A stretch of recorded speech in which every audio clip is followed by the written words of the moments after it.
Kita junjung budaya bangsa dalam ikatan pelaku teater Indonesia.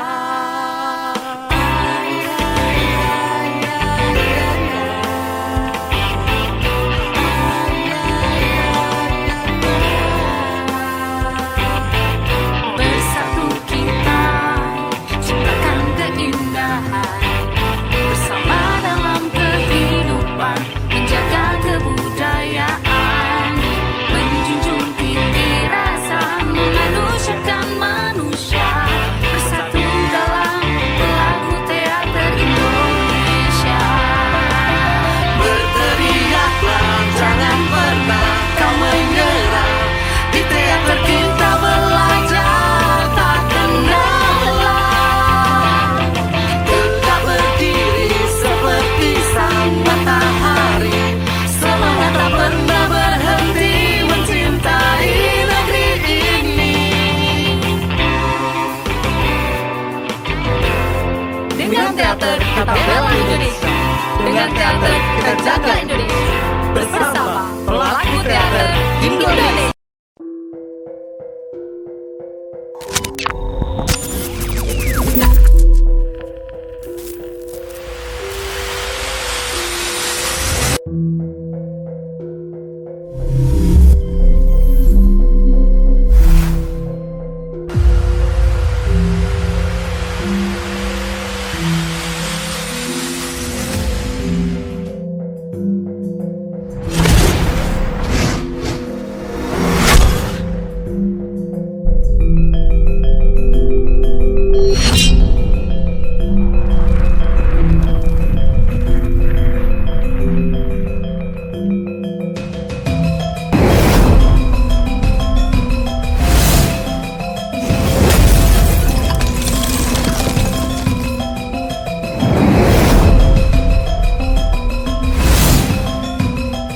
Assalamualaikum warahmatullahi wabarakatuh.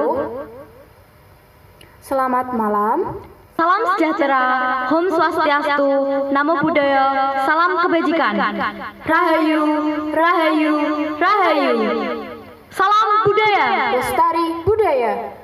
Perkenalkan, saya Rania Mahdin Muyasar Dan saya Azizah Faridatul Husna dari Sanggar Rumah Ilalang, Komunitas Seni Ilalang, Indonesia. Selaku pembawa acara di hari ke-7, hari ini tanggal 21 September 2022, Parade Monolog Nasional Pelaku Teater Indonesia Pamonas Pati kedua tahun 2022. Sebuah kebanggaan dan kebahagiaan sekaligus kehormatan bagi kami diberi kesempatan untuk memandu acara yang luar biasa ini dan bisa menyapa orang-orang hebat, rekan-rekan para pelaku teater se-Nusantara Di kanal YouTube Pelaku Teater Indonesia. Semoga kita selalu diberi kesehatan dan kebahagiaan untuk bisa terus berkarya. Pamonas Pati diselenggarakan oleh Yayasan Pelaku Teater Indonesia Dan didukung sepenuhnya oleh Direktorat Pembinaan Tenaga dan Lembaga Kebudayaan, Direktorat Jenderal Kebudayaan, Kementerian Pendidikan, Kebudayaan, Riset, dan Teknologi Republik Indonesia. Untuk yang tampil pada malam ini, dari mana Mbak Rani? Yang akan tampil pada malam hari ini adalah Teater Embrio, perwakilan dari Korda Daerah Istimewa Yogyakarta. Nanti, setelah pentas monolog selesai, acara kita akan dilanjutkan dengan diskusi bicara kaya bicara di Zoom Meet BKB dan akan dibantu oleh Bapak moderator kita, Bapak Simon Karsimin.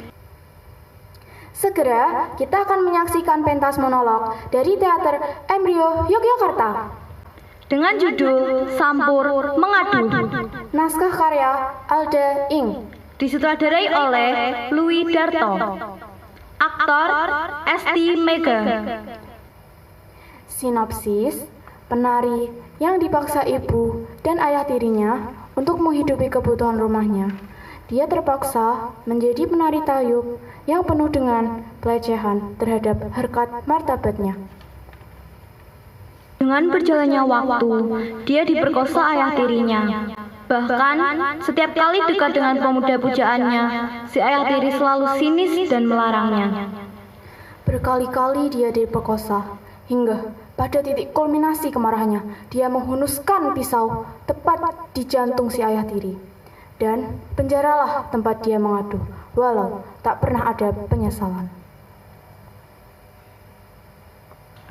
Mari kita sambut teater Embrio, perwakilan dari Korda Daerah Istimewa Yogyakarta. Dengan lakon Sampur Mengadu. Selamat menyaksikan.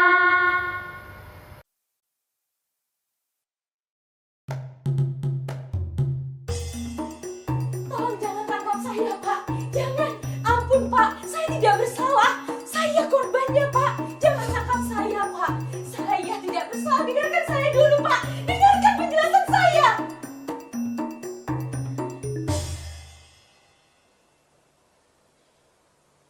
Nama saya Sunti. Menjadi penari tayub sudah menjadi profesi hidup saya. Sejak lulus SMP, saya dipaksa menari oleh ibu saya sampai saya tidak bisa melanjutkan sekolah. Saya harus berlenggak-lenggok di depan para lelaki hidung belang, menari, bergoyang memenuhi hasrat mereka bertahun-tahun sampai saya dewasa seperti sekarang ini. Sentuhan tangan, bokong saya, memasukkan uang dan meremas payudara saya. Bertahun-tahun saya menahan sakitnya dilecehkan mereka dan saya tidak berani melawan ini semua. Ibu saya, karena ibu dan saya ditinggalkan oleh ayah demi perempuan lain, sehingga saya yang harus menanggung beban hidup di rumah. Beberapa tahun kemudian, ibu menikah lagi dengan seorang lelaki yang baru dikenalnya beberapa bulan. Jika melawan tidak menari, itu bencana bagi saya. Ayah tiri saya akan menghakimi saya dengan tamparan dan bau kementahnya. Jadi, Pak, saya mohon dengarkan saya dulu. Jangan penggal cerita saya. Saya mohon dengarkan saya dulu. Jika waktunya berhenti, maka saya akan diam dan membeku selamanya.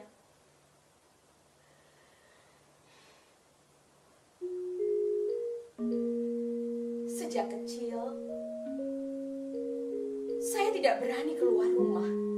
Apalagi di Gayam Sari di desa tempat saya dilahirkan. Ayah dan ibu selalu bertengkar. Tetangga berkerumun sering melihat ayah mengejar ibu dan memukuli kepalanya. Dan mereka hanya terdiam, menyaksikan seolah sedang melihat sebuah pertunjukan tragedi. Bu Santi salah satu tetangga saya yang sukanya nyinyir dan senang melihat orang tua saya bertengkar. Pernah suatu ketika, saya melintas di depan rumahnya dan tanpa mereka ketahui, beberapa ibu sedang menggosipkan keluarga kami. Ayahnya Sunti itu kan senangnya berjudi, mabuk-mabukan, main perempuan, karaoke bareng pro-pro cantik. Wah, aku dulu itu pernah kok mergoki. Waktu itu aku juga lagi karaoke bareng sama teman-teman arisan. Ya ampun, makanya anakku itu tak suruh jangan dekat-dekat dengan Sunti. Takut terpengaruh hal-hal negatif. Anak kok kemayu, mental kayak gitu. Mati aku. Jangan sampailah. Amit-amit, amit-amit.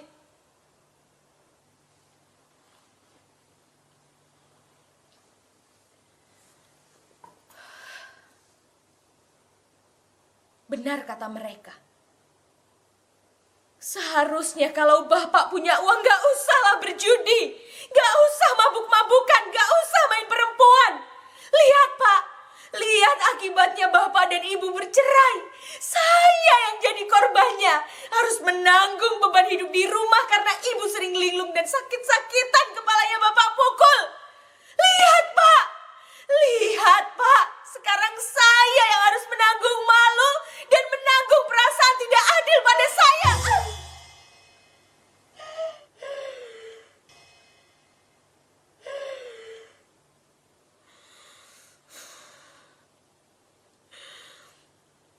Setiap kali saya protes, maka hanya tamparan yang saya terima dari ayah saya.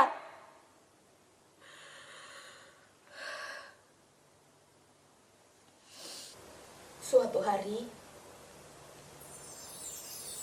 saya bekerja di luar kota sebagai seorang kasir di supermarket. Dengan maksud ingin merubah image negatif terhadapku dan juga keluarga. Dan dari sana, aku berkenalan dengan seorang lelaki yang berlangganan di supermarket itu. Dan aku jatuh cinta padanya. Namanya Mas Priyo. Dia adalah seorang guru SMP. Semakin lama, cintaku semakin bersemi padanya. Dan ternyata Mas Priyo juga menaruh hati padaku. Mas Priyo pun melamarku. Rasanya hatiku terbang tinggi sekali. Tapi kemudian, aku kembali terhempaskan ke dalam jurang yang dalam. Aku tidak bisa meneruskan hubungan dengan Mas Priyo. Aku tidak bisa menikah dengannya. Setelah orang tuanya mengetahui latar belakangku, Mas Priyo memutuskanku dengan alasan keluarganya. Rasanya keberuntungan selalu menjauh dariku. Aku tidak pernah punya tempat bersandar. Akhirnya, aku putuskan untuk pulang ke kampung halaman, menemui ibu dan juga ayah tiriku. Aku pikir akan lebih tenang jika kembali ke pangkuan ibu, sedikit terhibur dengan Mas Priyo. Tetapi tidak, Sunti tetap kandas. Belum genap sehari saat ibu pergi ke pasar, ayah tiriku menindih, menyergap dan menyerang hingga saya tidak berdaya. Saya diperkosa.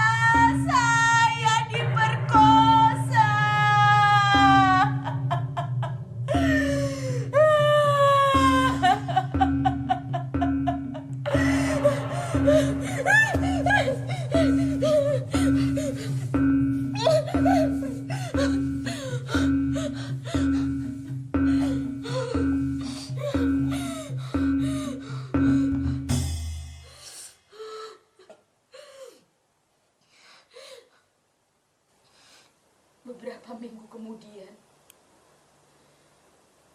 aku diajak menari tayub lagi oleh pimpinan kami di desa sebelah. Masih sama, masih dengan tabiat-tabiat lelaki hidung belang, pelecehan di sana sini hingga tak terbendung lagi dengan penari-penari lain termasuk aku. Lalu larut malam, Mas Karjo mengantarku pulang ke rumah. Mas Karjo adalah salah satu penabuh gamelan di komunitas kami. Lalu ayah tiriku, dia sudah menungguku di teras depan rumah.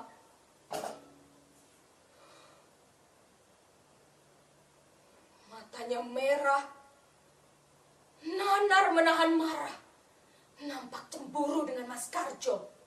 Lalu tanganku ditarik masuk, mulutku dibungkam agar suaraku tidak mengganggu ibuku yang sedang tidur. Kemudian aku diseret masuk ke dalam kamarku. Ayah tiriku selalu berkata, dan dia melarangku untuk berdandan cantik.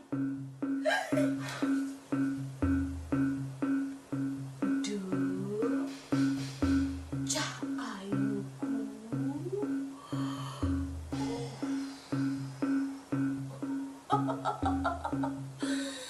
Kecantikanmu itu hanya milikku. Hanya milikku.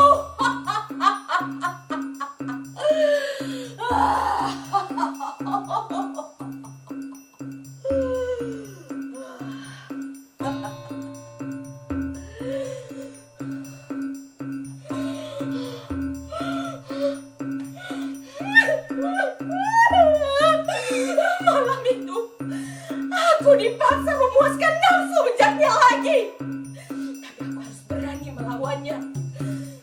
Aku ludahi muka orang yang merembatkanku itu.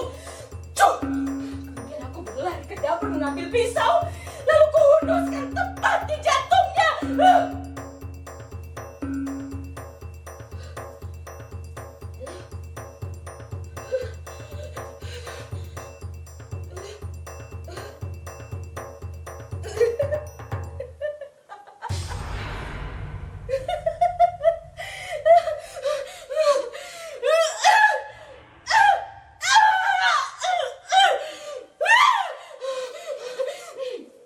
Diriku sudah tak berdaya bersimbah darah.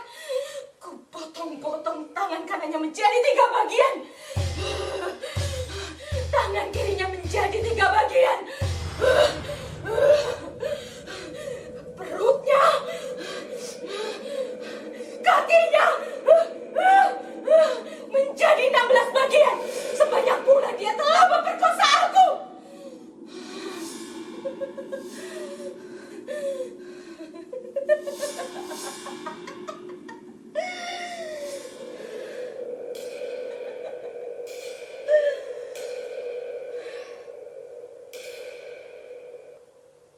Sekarang tangkap saya. Tangkap saya, Pak. Bapak sudah mendengarkan cerita saya tanpa pertanyaan dan sepatah kata pun. Tangkap saya. Saya tidak bersalah. Saya korbannya. Tangkap saya.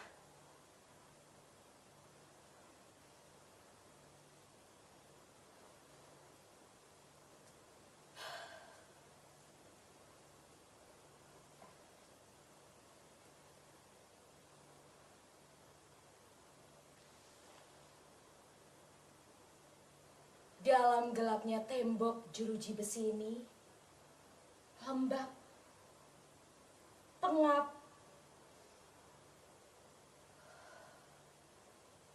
bau pesing dan bau tidak sedap menjadi rutinitas penciumanku.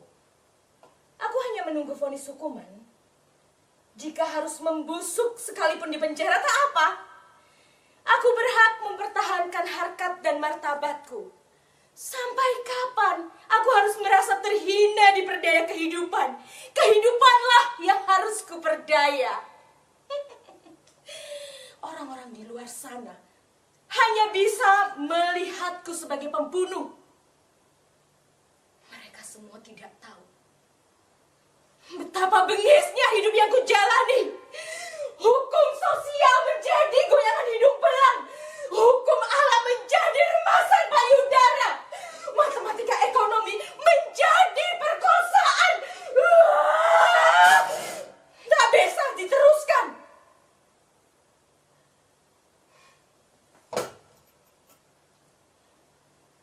Pada akhirnya, saya menjadi saya yang sekarang ini. Karena apa yang sudah menimpa saya pada keluarga. Bagi saya, ini seperti Lifetime Achievement Award. Penghargaan seumur hidup untuk semua darah, air mata, keringat, pengorbanan, dan tentunya perjuangan keras selama bertahun-tahun merencanakan pembunuhan terhadap ayah tiri saya.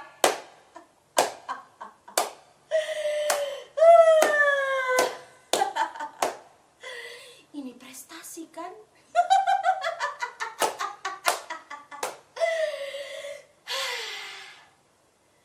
Pada akhirnya, aku merasa menang pada fase kehidupan ini. Sebagai bahan pembelajaran yang bisa saya jadikan landasan hidup saya selanjutnya. Meskipun Kalaupun sampai akhir hayat harus mendekam di sini, saya justru akan menikmati bertambah umur di sini, bertambah dewasa di sini, bertambah tua di sini, dan berdamai dengan diri sendiri. Hai perempuan-perempuan di luar sana, lihat aku, lihat aku. Kalian jangan menyerah, kalian kuat, kalian pemenang kehidupan. Ayo, kepalkan tangan kalian dan jangan menyerah. Kalian kuat, kalian pemenang kehidupan.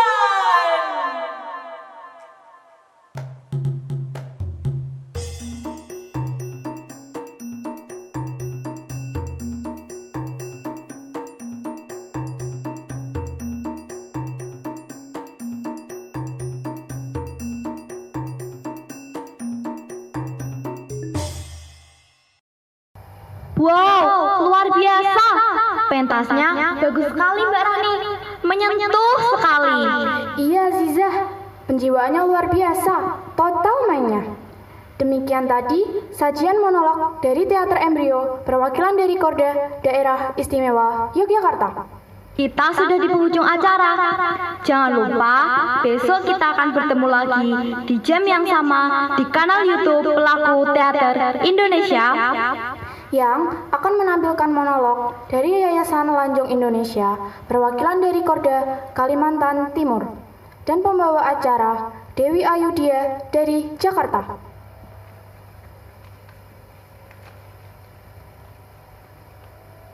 Saya ingatkan sekali lagi, acara ini akan disambung langsung dengan diskusi Bicara Karya Bicara dengan moderator diskusi Simon Karsimin, narasumber Kocil Birawa, Mahmud El Kadri, notulis Alfi.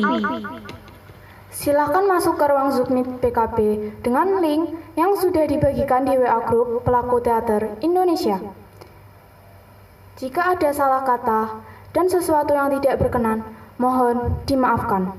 Saya Aziza Faridatul Husna Dan saya Rania Mahdin Miasar dari Sanggar Rumah Ilalang Komunitas Seni Ilalang Indonesia mohon undur diri. Eksistensi adalah laku berkarya dan mengasah diri, bukan sekedar pesta pora dan selebrasi. Wassalamualaikum warahmatullahi wabarakatuh. Salam budaya. Sampai jumpa.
Teater Kita Bela Indonesia dengan dengan teater, kita